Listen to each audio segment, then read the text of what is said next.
No one invited the obese girl to the harvest dance until the mountain man made her the star guest. The winter wind howled through Dry Creek like a wounded animal, carrying with it the whispers of cruel judgments and broken dreams. Clara Mae pressed her calloused hands against the frosted window of the general store, watching the town come alive with preparations for the annual harvest dance. Paper lanterns swayed from wooden posts, and the sound of fiddle practice drifted through the bitter air. She turned away, her heart heavy with a familiar ache. At 22, Clara had learned to make herself small in a world that constantly reminded her she took up too much space. Her full figure drew stares and whispers wherever she went, and the good people of Dry Creek had never let her forget that she didn't fit their narrow definition of beauty or worth. Her mother had died when Clara was only 8, leaving her with a father who found comfort in whiskey bottles rather than his daughter's embrace. The weight of survival had fallen on Clara's young shoulders, and she'd carried it ever since, mending clothes by candlelight, scrubbing floors at the saloon, kneading bread in the bakery before dawn. But beneath the rough exterior forced upon her by circumstance, Clara harbored a soul as delicate as the wildflowers that bloomed in hidden mountain meadows. She collected pressed flowers between the pages of borrowed books, sketched landscapes on scraps of paper she salvaged from the mercantile, and memorized romantic poetry that made her heart soar even as reality kept her grounded.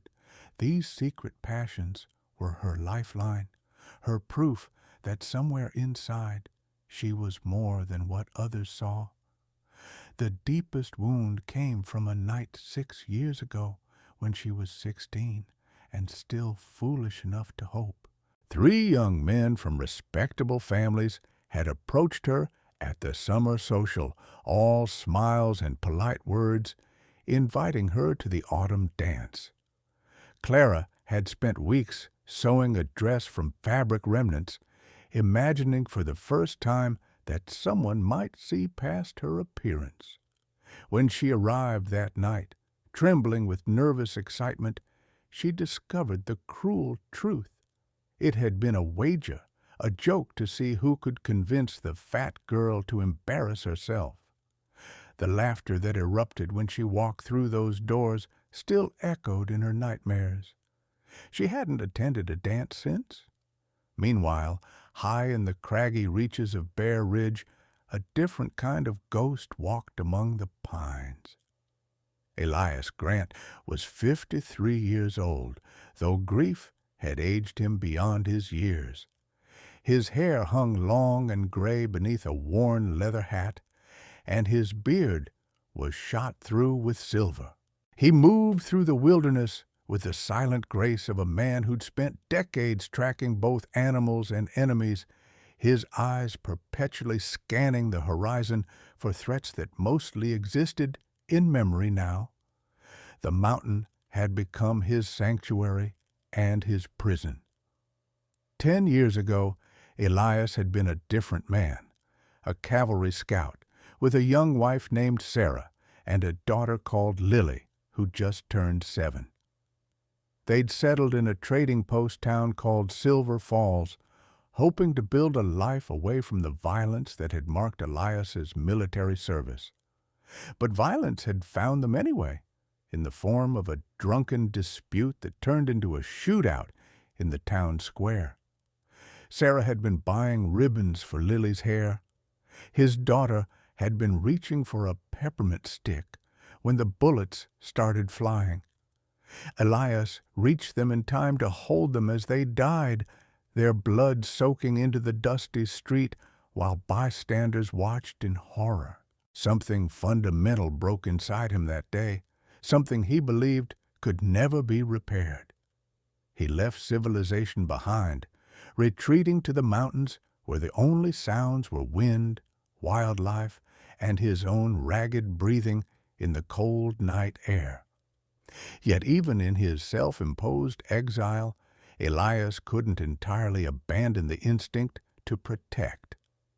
Though he avoided direct contact with the townspeople of Dry Creek, he watched over them from a distance. When winter came hard, he left cords of split firewood near the homes of widows and elderly folk. When a rogue bear threatened the livestock, he tracked and dealt with it before anyone got hurt. When the hunting was good, he left dressed game at the back door of the church so the pastor could distribute it to struggling families. The townsfolk knew about the mysterious mountain man, but few had ever spoken to him directly. He was a legend, a shadow, a story parents told their children about the strange hermit who'd once been a hero, but chose loneliness over community. It was a Thursday in late October when fate decided to intervene. Elias descended into Dry Creek to trade pelts for salt, gunpowder, and other necessities. The air smelled of wood smoke and cinnamon, and everywhere he looked people bustled with preparation for the upcoming harvest dance. He paid it no mind. Such festivities belonged to another life, one he'd buried along with his family. He was loading supplies onto his pack horse when he heard the laughter, sharp, cruel, designed to wound. "Maybe if you lost some weight, Clara, the dress wouldn't look quite so strained. I heard the Johnsons asked her to help set up the dance. They probably need someone strong enough to lift the heavy tables." More laughter, high and cutting. Elias turned toward the sound and saw her, a young woman with auburn hair pinned back from a round, gentle face, struggling to carry 2 50-pound sacks of flour from the mercantile to a waiting wagon. Her dress was clean but patched, her hands red from work and cold. But what struck Elias wasn't her appearance. It was her eyes. They held a deep well of sadness, the kind that came from being hurt over and over until you started to believe you deserved it. She set the flour down with visible effort, wiping her brow with the back of her hand. One of the young men who'd been taunting her walked past and deliberately knocked against her shoulder, causing her to stumble. The group erupted in fresh laughter. Clara straightened, refusing to show them her tears, and forced a smile that didn't reach her eyes. "Excuse me," she said quietly, as if she were the one at fault. Something ancient and protective stirred in Elias's chest, a feeling he'd thought died on that blood-soaked street 10 years ago. He watched as Clara finished loading the wagon and drove it away, her back straight, despite the weight of humiliation she carried. He stood there long after she disappeared around the corner, his hands clenched into fists, his jaw tight beneath his beard. That night, from his cabin high on Bear Ridge, Elias looked down at the scattered lights of Dry Creek. Among them, he picked out a particular window, a small yellow glow that he now knew belonged to Clara Mae. It flickered like a candle flame in a storm, fragile but persistent, and for the first time in a decade, Elias felt his frozen heart crack just enough to let in a sliver of warmth. The next morning, Clara woke to find a neat stack of split firewood on her porch. She hadn't heard anyone approach during the night, and none of her neighbors claimed responsibility. A week later, when her back was aching from hours bent over the washtubs, she discovered a small bundle of herbs, known for easing pain, tied with a simple string and left on her doorstep. When the first hard freeze came early, damaging part of her roof and letting in cold drafts, Clara went to bed discouraged and woke to find the damage mysteriously repaired, the shingles secured so expertly that it must have been done by someone with considerable skill. She didn't know who her guardian angel was, but she began leaving notes, small messages of gratitude written in careful script and pinned to her door. "Thank you for the kindness. It means more than you know. And whoever you are, you've saved me more than you realize." Elias read every word, tracing the letters with his rough fingers, memorizing the graceful loops of her handwriting. He never replied, convinced that a broken man like himself had no business inserting himself into anyone's life, let alone someone as genuinely good as Clara clearly was. He told himself he was simply doing what was right, nothing more. But his heart betrayed him every time he saw her in town. He began timing his rare visits to coincide with when she worked at the bakery, just to catch a glimpse of her through the window, flour dusting her cheek as she kneaded dough, her expression peaceful in those moments when she thought no one was watching. He noticed the way she saved the burnt edges of cornbread in a cloth, later scattering them for the birds. He saw how she always had a kind word for the children who ran past, even the ones whose parents taught them to mock her. And Clara, for her part, had begun to notice the mountain man. She learned his name from the store owner, Elias Grant, the man on Bear Ridge, the hermit who'd once been a war hero and lost everything. When he came to town, which was rarely, she made sure to set aside the best piece of cornbread, the freshest biscuit, claiming it was extra or about to go stale anyway, when she offered it to him. Their exchanges were brief, awkward, charged with unspoken emotion. Elias would nod his thanks, their fingers sometimes brushing during the transaction, and Clara would feel electricity shoot up her arm. She found herself watching for his tall silhouette, listening for the distinctive sound of his horse's hooves on the packed dirt street.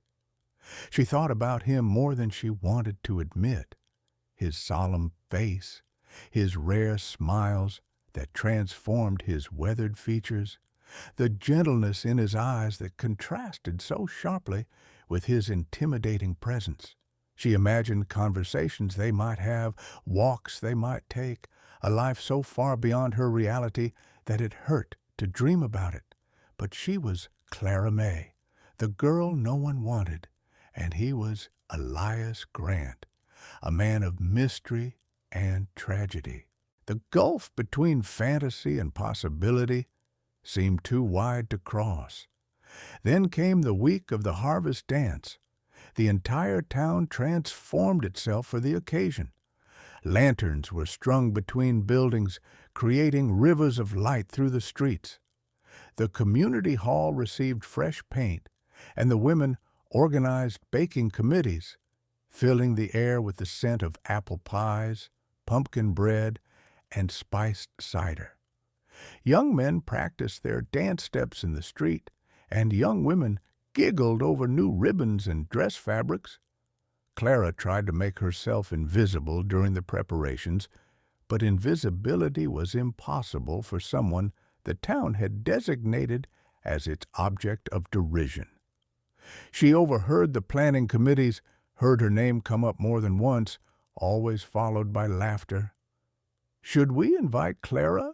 someone would ask mockingly, always met with exaggerated gasps and responses like, "The floor couldn't handle it," or "Can you imagine her trying to dance?" Each comment was a knife between her ribs, but Clara had learned to keep walking, keep working, keep her pain private. She told herself she didn't care, that she'd never wanted to attend their stupid dance anyway. But late at night, in the privacy of her small room, she would press her face into her pillow and cry for the girl she used to be, the one who still believed in fairy tales and happy endings. The evening of the dance arrived with crisp autumn air. and a sky full of stars. Clara finished her work at the bakery and walked home past the community hall, where music was already starting and light spilled from every window. Couples arrived arm in arm, ladies in their finest dresses, men in clean shirts and polished boots. The sound of a fiddle tuning up mixed with laughter and animated conversation. She was almost past when she heard her name carried on the wind. "Is Clara Mae coming?" a young voice asked innocently. "God, I hope not," came the response, followed by cruel laughter. "Remember when those boys pretended to invite her that one time? She actually showed up. I thought I'd die laughing at the look on her face when she realized—" Clara didn't wait to hear the rest. She fled toward home, her vision blurring with tears she refused to let fall in public. By the time she reached her small house at the edge of town, her chest was heaving and her heart was broken all over again. She lit a single lamp and sat by the window, looking out at the distant glow from the dance hall, listening to music that wasn't meant for her.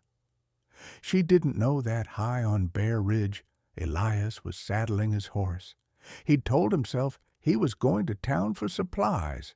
He'd convinced himself it had nothing to do with the dance, with Clara, with the growing ache in his chest whenever he thought about her facing another night of loneliness and judgment. But as he descended the mountain trail in the gathering dusk, he knew he was lying to himself. He reached the outskirts of town and paused, watching the festivities from the shadows. The whole community seemed to be there, dressed in their celebration finest, enjoying themselves without a care. His eyes scanned the crowd, searching for a particular face, a specific shade of auburn hair. She wasn't there. Elias felt his jaw tighten. He'd expected it, but the confirmation still angered him. These people who claimed to be good Christians, who preached about charity and kindness, couldn't extend basic human decency to one of their own because she didn't meet their arbitrary standards of acceptability. He knew where she lived. He'd watched over her house for months now, though she didn't know it. He turned his horse toward the quiet end of town, where a single window glowed with golden lamplight. Clara was still sitting by the window when she heard the sound of hoofbeats approaching. She tensed, wondering who would be coming to her house at this hour. Then she saw him, a tall figure dismounting from a large horse, his long coat swaying in the breeze, his hat shadowing his face. Elias Grant. Her heart began to pound for entirely different reasons as he approached her door. She rose from her chair, smoothing her worn dress with trembling hands, and opened the door before he could knock. They stood facing each other in the doorway, the lamplight from inside casting a warm glow over both of them. Clara saw that he'd cleaned up. His beard was trimmed, his hair pulled back, and beneath his coat he wore a clean shirt. He held his hat in his hands, turning it nervously, his eyes meeting hers with an intensity that made her breath catch. "Mr. Grant," she said softly, confused and hopeful in equal measure. "Is something wrong?" Elias cleared his throat, and when he spoke, his voice was rough with emotion and disuse. "Miss Clara Mae, I heard no one invited you to the dance tonight." Clara's cheeks flushed with humiliation. Of course he'd heard. Everyone probably knew. Everyone probably thought it was funny. She looked down at her feet. I didn't want to go anyway. Too busy, you see, and I—" "If no one asks you," Elias interrupted gently, "then I will. You'll be my guest tonight, if you'll have me." Clara's head snapped up, her eyes wide with shock. "What?" "The dance," Elias said, taking a step closer. His voice was steadier now, more certain. "I'm asking you to come with me as my guest, my partner for the evening." "But they'll—" Clara's voice broke. "They'll laugh. They'll say terrible things about both of us. Mr. Grant, you don't have to." "They can try," Elias said, and there was steel in his voice now, the tone of a man who'd faced down enemy cavalry charges and lived to tell the tale. "But they'll have to get through me first. And Clara—" He reached out slowly, giving her time to pull away, and took her hand in his much larger one. His palm was calloused and warm, his grip gentle despite the obvious strength in those fingers. "Let them try to laugh. I'd like to see them dare." Clara looked down at their joined hands, then up at his face. In the lamplight, she could see the sincerity in his eyes, the determination in the set of his jaw. This wasn't pity. This wasn't a cruel joke. This was real. "Why?" she whispered. "Why me? Why now?" Elias was quiet for a long moment, and when he answered, his voice was thick with emotion. "Because I've spent 10 years hiding from life, convincing myself I was dead inside, and then I saw you, saw your kindness, your strength, the way you keep going even when they try to break you. You reminded me what courage looks like, what goodness looks like." He paused, his thumb brushing gently across her knuckles. "And because every time I see you, I feel something I thought I'd never feel again. I feel alive." Tears spilled down Clara's cheeks, not tears of pain this time, but of wonder, of disbelief, of a hope she'd thought was forever out of reach. I'm not what people want to see. I'm not beautiful or graceful or—" "You're wrong," Elias said firmly. "You're all of those things and more. You're the strongest person I've ever met. You face every day with dignity and kindness, when most people would have turned bitter and cruel. That's beautiful. That's grace." He squeezed her hand gently. "Let me show you how I see you. Let me show them all, please." Clara couldn't speak. She could only nod, fresh tears streaming down her face as Elias smiled. A real smile, the first genuine one she'd seen from him, and it transformed his entire countenance. "Then let's go," he said softly.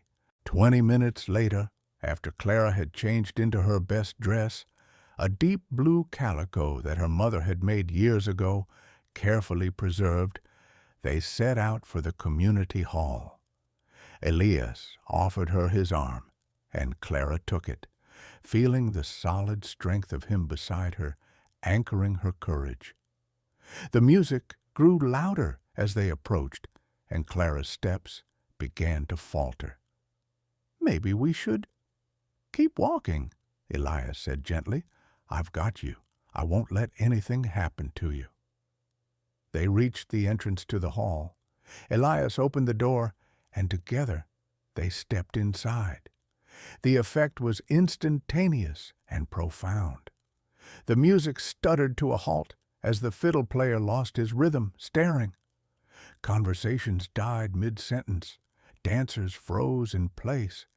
Every eye in the room turned toward the doorway where Clara Mae stood beside Elias Grant, the mountain hermit, her hand tucked into the crook of his arm. The silence was deafening. Clara felt her courage wavering, felt the familiar urge to flee, to hide, to make herself disappear. But Elias's hand covered hers, warm and steady, and he leaned down to whisper in her ear.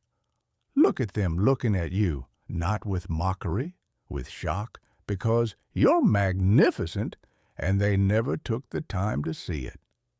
He was right. The stares weren't filled with laughter. They were filled with surprise, confusion, and in many cases, shame. The young men who'd tormented her for years looked uncomfortable, shifting their weight and avoiding her eyes. The women who'd whispered cruel gossip seemed suddenly fascinated with their shoes. The pastor, a kind man named Reverend Williams, was the first to recover. He stepped forward with a warm smile. "Elias Grant, we're honored you've joined us. And Miss Clara, how lovely you look this evening."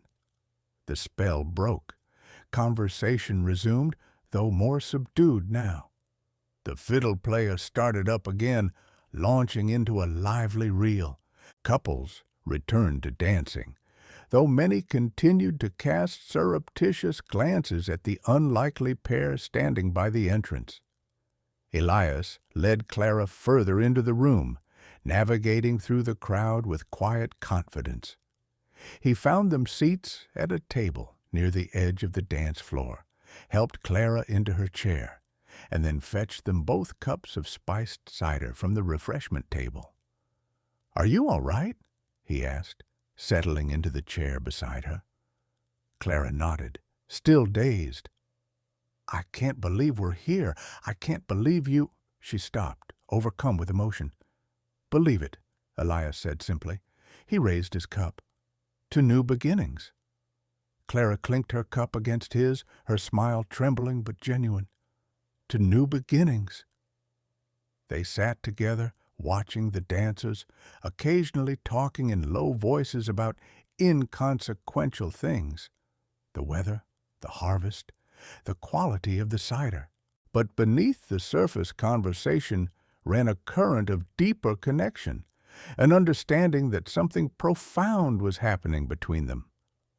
When the band launched into a waltz, couples paired off and took to the floor.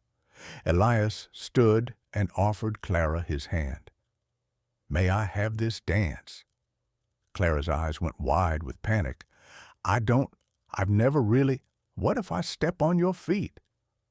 "Then I'll survive," Elias said with a small smile. "I've survived much worse, I promise you." Trembling, Clara placed her hand in his and allowed him to lead her onto the dance floor. Around them, other couples swayed to the music, but Clara was barely aware of them. Her entire world had narrowed to Elias, his hand at her waist, his other hand holding hers, his eyes locked on her face with an intensity that made her feel like she was the only woman in the room. "Follow my lead," he murmured, and began to move. To Clara's surprise, she didn't stumble. Elias guided her with patient expertise, compensating for her inexperience, making her feel graceful and light despite her size. Around them, the chatter gradually died away as people stopped to watch, not with mockery, but with something approaching wonder. The mountain hermit and the girl everyone dismissed, dancing together as if they were the only two people in the world.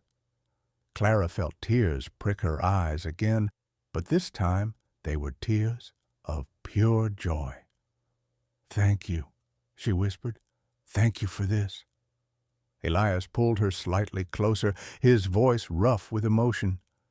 "Thank you for giving me a reason to come back down from that mountain, for giving me a reason to feel again."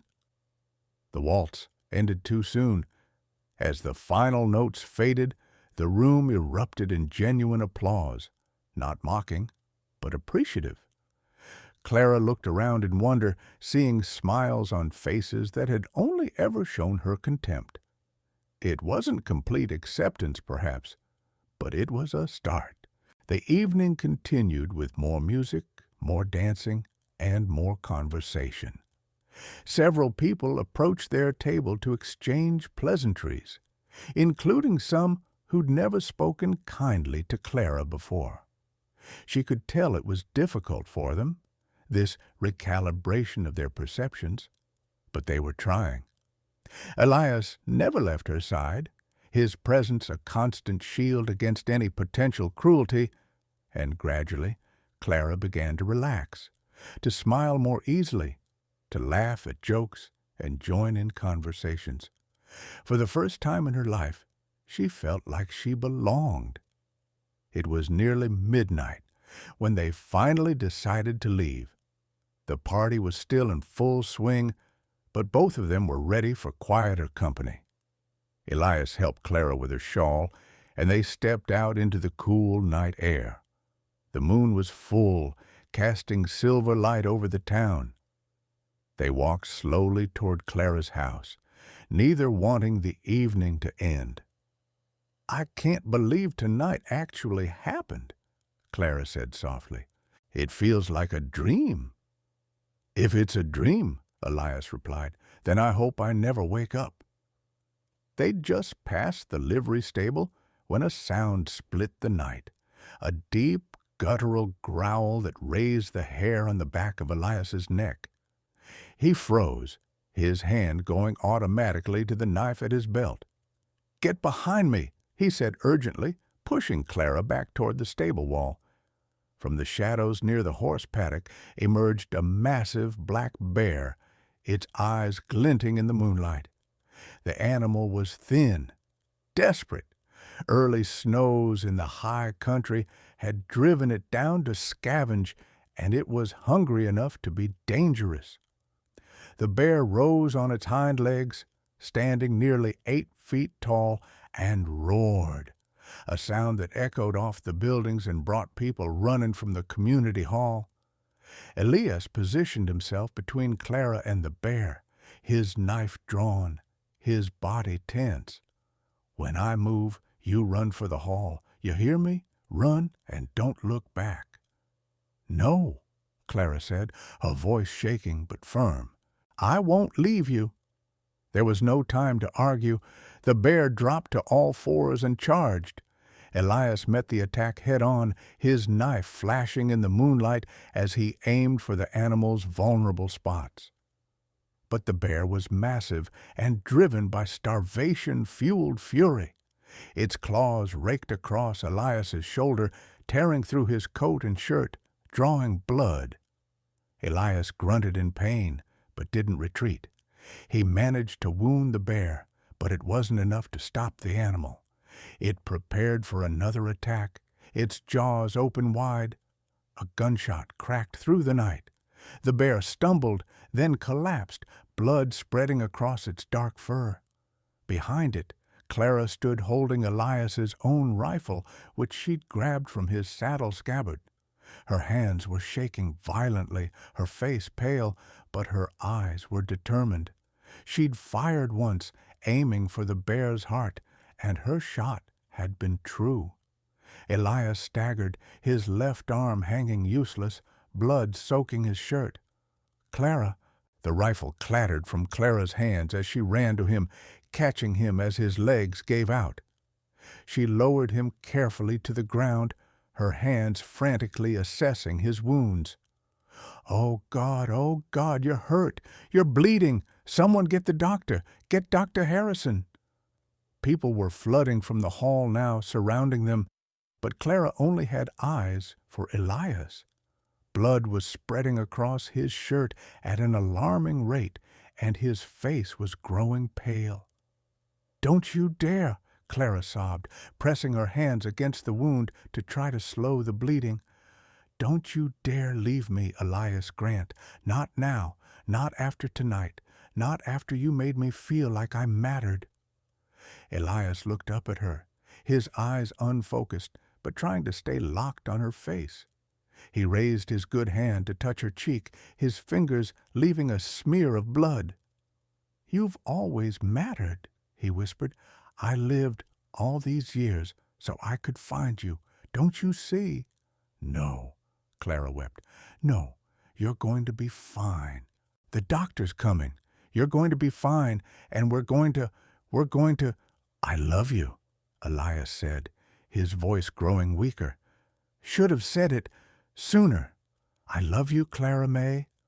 "I love you too," Clara choked out. "So you have to fight. You have to stay. Please, I can't do this without you. I've been alone my whole life, and then you showed me what it's like to be seen, to be valued. You can't take that away. You can't leave me now." Dr. Harrison arrived, pushing through the crowd with his medical bag. He knelt beside them, quickly examining Elias's wounds. "We need to get him inside now. The bleeding is severe." Several men helped carry Elias into the doctor's office, Clara refusing to leave his side. Harrison worked through the night, cleaning and stitching the deep lacerations, administering laudanum for the pain, monitoring for signs of infection or internal bleeding. Clara sat in a chair beside the examination table, holding Elias's uninjured hand, refusing all suggestions that she go home and rest. She stayed through the darkest hours before dawn, watching the rise and fall of his chest, praying to a God she wasn't sure listened to girls like her. As the first light of morning crept through the window, Elias's eyes finally fluttered open. His gaze found Clara immediately, and despite the pain, he managed a weak smile. "You shot a bear," he croaked. Clara laughed through her tears, squeezing his hand. "I did, with your rifle. I'm sorry I didn't ask permission." "You saved my life. You were saving mine," Clara said softly. "We're even." Dr. Harrison appeared in the doorway, looking exhausted but relieved. "He's going to make it. The wounds are clean, no major damage to bone or muscle. He'll need to rest for several weeks, but he should recover fully." The relief that flooded through Clara was so intense it was almost painful. She bent over Elias's hand, pressing it to her forehead, her shoulders shaking with sobs. Elias, despite his weakness, managed to lift his good arm and rest it on her head. "Don't cry, Clara. I'm not going anywhere, I promise." The recovery period was long but marked by unexpected joy. Elias couldn't return to his mountain cabin while his wounds healed, so the Reverend Williams offered him a room in the church rectory. Clara visited every day, bringing him meals, reading to him from newspapers and books, helping to change his bandages. Their conversations during those weeks revealed depths to each other they'd only guessed at before. Clara told him about her childhood dreams, her secret artistic talents, her longing for a life beyond ridicule and survival. Elias shared memories of his lost family, his guilt and grief, his years of self-imposed exile. "I thought I was protecting myself," he admitted one afternoon as Clara sketched his profile on a scrap of paper. "Hiding away where nothing could hurt me again. But I wasn't living. I was just existing." "And now?" Clara asked gently. Elias looked at her with such tenderness that it took her breath away. "Now I want to live, really live, with you if you'll have me." Clara's hand stilled on the paper. "What are you saying?" "I'm saying that I'm done hiding. I'm saying that I want to build a life with you, a real life, with a home and a future and maybe—" He paused, seeming suddenly uncertain. "Maybe even a family, if that's something you'd want." "You want to marry me?" Clara whispered, hardly daring to believe it. "I want to marry you," Elias confirmed. "I want to wake up next to you every morning and fall asleep beside you every night. I want to protect you and cherish you and make sure you never again doubt how remarkable you are." He reached for her hand with his good arm.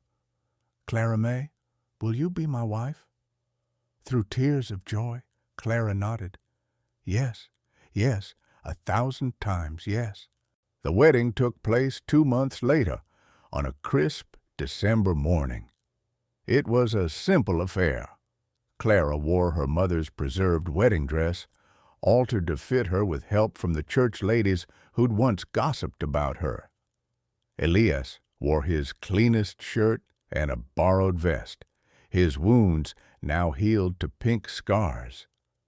The ceremony was held in the small church, attended by perhaps 20 people, far fewer than the lavish weddings the wealthy families held. But each person present was there out of genuine affection. Reverend Williams presided, his voice warm as he spoke about second chances and unexpected love. When Elias slipped the simple gold band onto Clara's finger, his hands were steady. When he kissed his bride for the first time, the small gathering erupted in genuine applause and cheers. The reception was held in the church hall with fiddlers playing and tables laden with contributed dishes. Clara and Elias danced again, and this time there was no fear, no hesitation, only joy. As the afternoon light faded, they rode together up the mountain trail to Elias's cabin, which he'd spent weeks preparing and improving. He'd expanded it, adding a bedroom and a proper kitchen, installing a large window facing east so Clara could paint the sunrise. Their wedding night was tender and sweet. Two people who'd been starved for love and acceptance finally finding safe harbor in each other's arms. When Clara woke the next morning to find Elias watching her sleep, she smiled without fear or shame. "Good morning, Mrs. Grant," he said softly. "Good morning, husband," she replied, the word tasting like honey on her tongue. Life on the mountain was everything Clara had never dared to dream.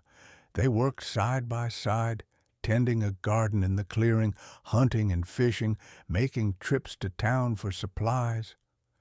Clara set up a small studio space where she painted and drew, her talent flourishing now that she had time and encouragement.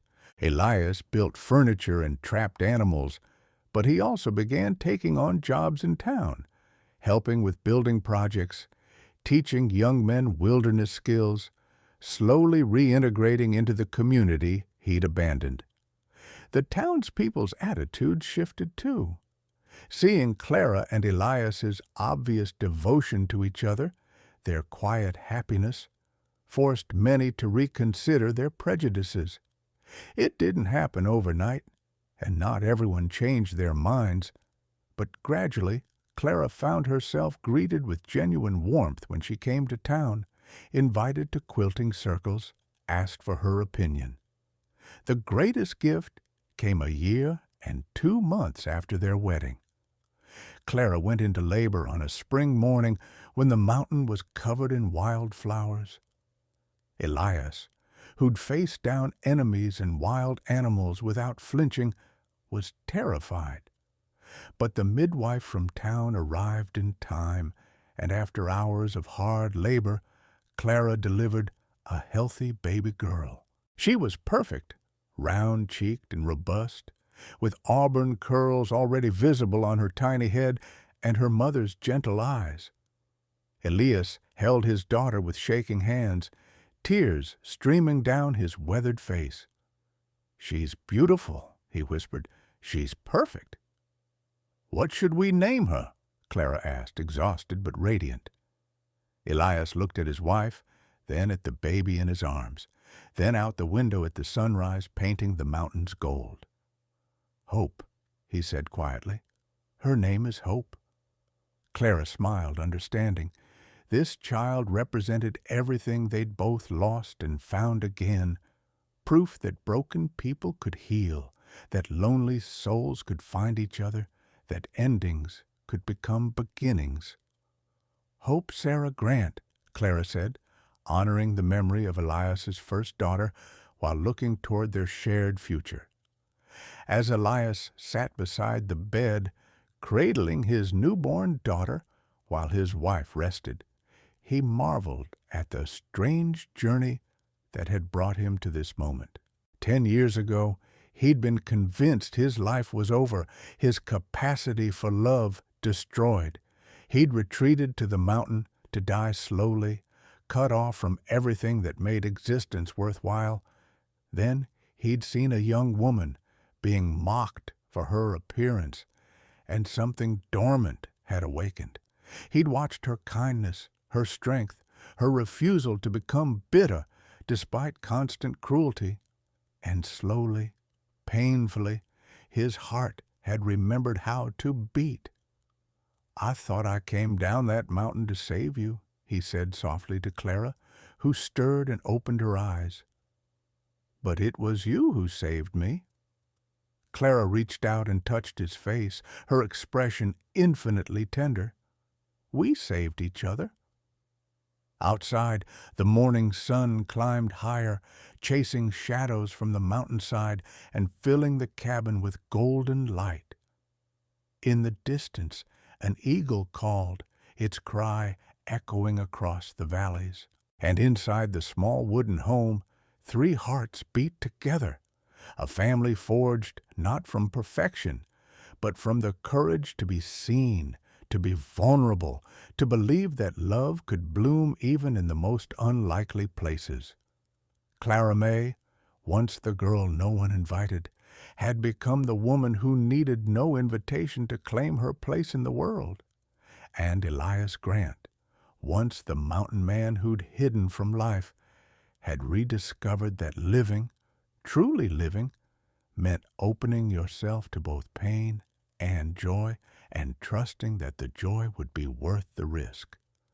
As baby Hope suckled at her mother's breast, her tiny fingers wrapped around her father's much larger one, both parents looked at each other with the same thought. They had been lost, and now they were found. They had been broken, and now they were healing. They had been alone, and now they would never be alone again.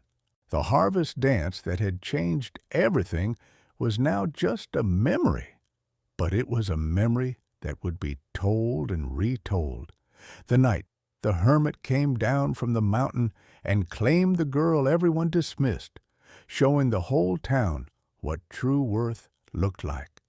And in the years to come, as Hope grew strong and confident, loved unconditionally by parents who knew what it meant to be judged unfairly, she would hear the story of how her mother and father met. She would learn that appearances mean nothing, that kindness is the true measure of beauty, and that sometimes the most unlikely love stories are the ones that last forever. The cabin on Bear Ridge stood as a testament to second chances, its walls holding laughter and tears, arguments and reconciliations, all the messy, beautiful components of a life fully lived. And every evening, as the sun set behind the peaks, Elias and Clara would stand on their porch, hands intertwined, watching the light fade from the valley below, grateful beyond measure that fate had been kind enough to bring them together. They had been the obese girl and the mountain man, defined by others' limited vision. But they had become so much more, partners, lovers, parents, proof that the human heart has infinite capacity for renewal when given the courage to try. And that, in the end, was the greatest victory of all.